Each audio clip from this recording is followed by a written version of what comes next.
Olá, seja muito bem-vinda, seja muito bem-vindo a mais um episódio do 10 Minutinhos da Gente, um videocast dedicado a agentes de todo o país. Um dos itens essenciais para a humanidade, a água, não serve apenas para nos manter hidratados.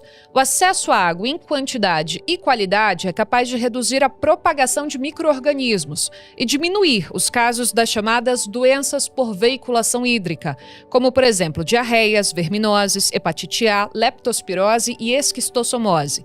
Nesse contexto, a inspeção sanitária é fundamental e traz benefícios diretos à saúde da população. No episódio de hoje, nós vamos falar sobre o Programa Nacional de Vigilância da Qualidade da Água para o Consumo Humano, o Vigiágua, que estabelece um conjunto de medidas adotadas pelos entes federativos para garantir que a população tenha acesso à água de qualidade.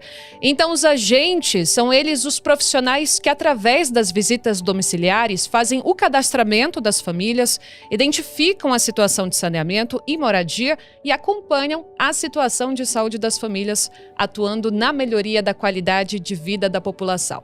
E para falar comigo sobre esse assunto hoje, nós recebemos Aline Cândida do Carmo, agente de vigilância ambiental do Núcleo de Vigilância Ambiental do Recanto das Emas, no Distrito Federal, e Marta Litvinchik, ponto focal do Vigiágua. Sejam muito bem-vindas aqui ao nosso videocast. E para a gente começar, eu queria começar com você, Marta. Qual é o objetivo do Vigiágua e como ele atua? O programa Vigiágua é um programa que existe já há cerca de 25 anos, certo? Ele é feito de forma descentralizada dentro da lógica do funcionamento do SUS. A vigilância ambiental, que é de responsabilidade da Secretaria de Saúde, né, faz a análise das condições existentes no território que oferecem risco àquela água que é oferecida para a população. Certo? O que a vigilância da qualidade da água e o programa de vigilância da qualidade da água fazem em conjunto com os prestadores de serviço? Todos atuam para averiguar se os parâmetros que são definidos na norma, né, são observados, de tal forma que quando a população tome aquela água, ou utiliza aquela água para preparar os alimentos, ou utiliza aquela água para tomar banho, né, fazer higiene pessoal, a água não ofereça risco à saúde. Né?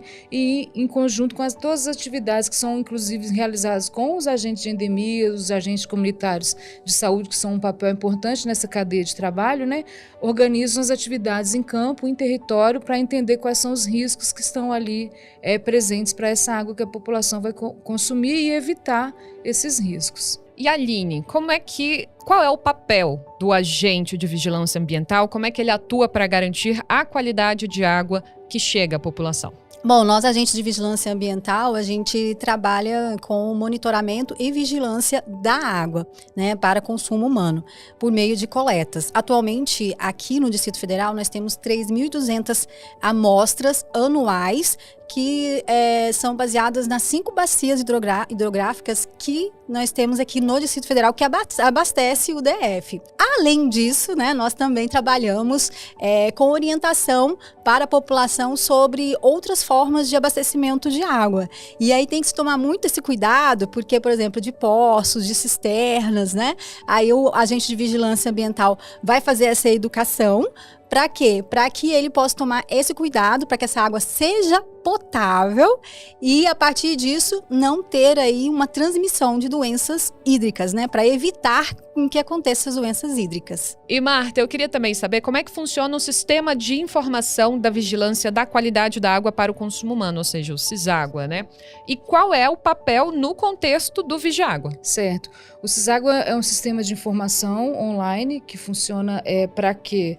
Tanto os prestadores de serviço, né, os responsáveis pelas formas de abastecimento, sejam os sistemas de abastecimento, como por exemplo aqui no Distrito Federal a CAESB, né, ou responsáveis por soluções alternativas coletivas, né, possam lançar os dados para fazer o que a gente chama de controle da qualidade da água. Isso é uma responsabilidade que está colocada lá na legislação que a Aline mencionou. Então, o Ciságua é para facilitar essa gestão das informações que são diariamente colocadas por todos esses atores no sistema. Aline, que ocorrências o agente de vigilância ambiental encontra com mais frequência, né? Quando a preocupação é a qualidade da água, por exemplo. E quais são as mais difíceis também de enfrentar? Aqui no Distrito Federal, ambiental, a gente é um pouquinho diferente dos outros locais, dos outros estados, dos outros municípios, né?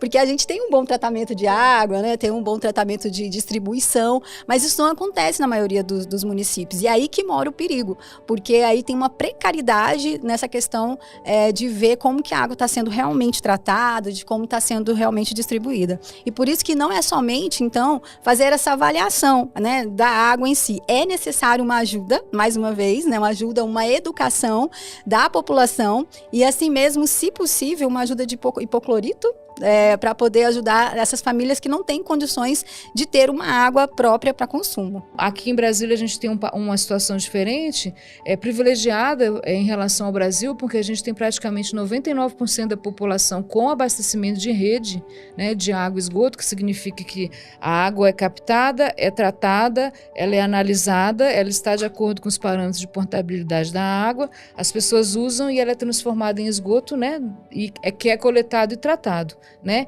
Essa área que fica fora do abastecimento, que, por exemplo, em rede, que a gente tem no caso da área rural, né? Especialmente as SAIs, que são as soluções alternativas individuais, aí sim a vigilância tem que ter um cuidado maior, porque cabe à vigilância fazer o controle dessa qualidade da água. Então, por exemplo, enquanto o profissional da vigilância vai lá e vai fazer a coleta, né, para fazer as amostras e fazer as análises, e aí identificar se tem risco e voltar a orientar a população, o agente comunitário de saúde ou o agente de endemias, né, também pode ser agregado a essa atividade, porque ele tem esse papel de contato direto com a população, para essas orientações de saúde. Então, é um trabalho que se completa e é muito importante fazer. Inclusive, essa era uma das minhas perguntas, porque, assim, quando a gente fala de qualidade de água, há muitos desafios, porque o Brasil tem esse tamanho continental, né? Dimensões continentais. Então, aí que vem a importância também do agente, porque ele chega até a casa das famílias, né? Onde, às vezes, não há essa garantia por causa desses desafios que a gente enfrenta como país mesmo. Quando a gente olha no Brasil, praticamente a gente tem que olhar com lupa, tem que olhar para o território, né? Porque às vezes dentro de um estado, dentro de um município, a gente tem essas desigualdades. Os agentes comunitários têm esse papel importante e tem que ter esse cuidado, e é bom que eles existam, eles são parte fundamental nessa cadeia, né? A gente tem o médico, tem o médico especializado, tem a enfermeira, tem o pessoal da unidade básica de saúde, mas é imprescindível que tenha os agentes comunitários, né?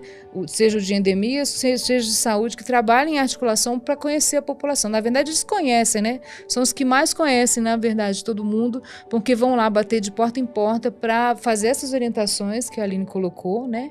E cuidar da água, como é o caso da gente pelo Vigiágua. É incrível o que a Marta está falando aí, porque a gente se sente até, assim, importante, né? Porque não é qualquer pessoa que entra na casa. Não, eles têm uma prerrogativa não é qualquer um que pode entrar, né? E a gente consegue entrar, as pessoas permitem a entrada da gente, então, assim, é uma grande responsabilidade, é o Estado entrando, né, na casa da pessoa para cuidar da pessoa, né, em si, né? Tem uma questão muito importante para isso que a Aline colocou, é uma questão pequena que as pessoas não percebem que, ao tomar água em casa, ao tomar banho, né, ao usar essa água, elas estão usando o SUS também. Quando você toma água e ela está atestada como sendo uma água que está sofrendo vigilância, né, a ação da vigilância da qualidade da água, você está usando o SUS também, o Estado está chegando lá.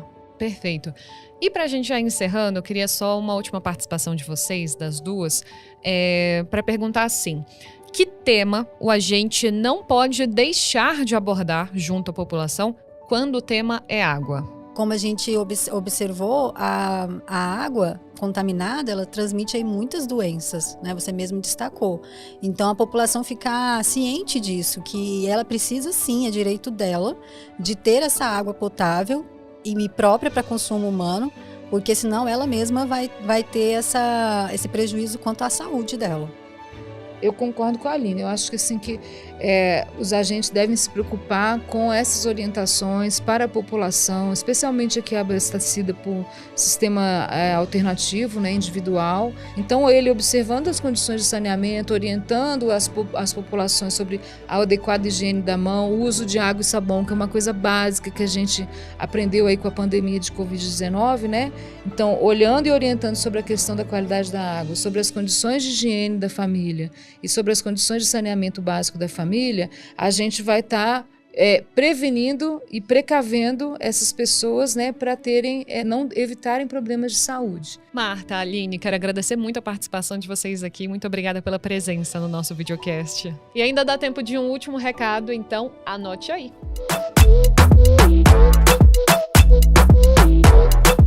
E os agentes comunitários de saúde, agente de combate às endemias, agentes indígenas de saúde e agentes indígenas de saneamento, agora tem um canal exclusivo de WhatsApp mantido pelo Ministério da Saúde. Lá você encontra orientações, informações para o dia a dia, dicas para compartilhar com a comunidade e novidades da categoria. Então, junte-se ao grupo, você encontra o link de acesso na descrição desse episódio. E é isso, pessoal. Nossos 10 minutinhos acabaram. E para seguir se informando, acesse o podcast Papo Saúde do Ministério da Saúde, que está disponível no Spotify e no site da EBC. Muito obrigada pela sua audiência e a gente se encontra no próximo episódio.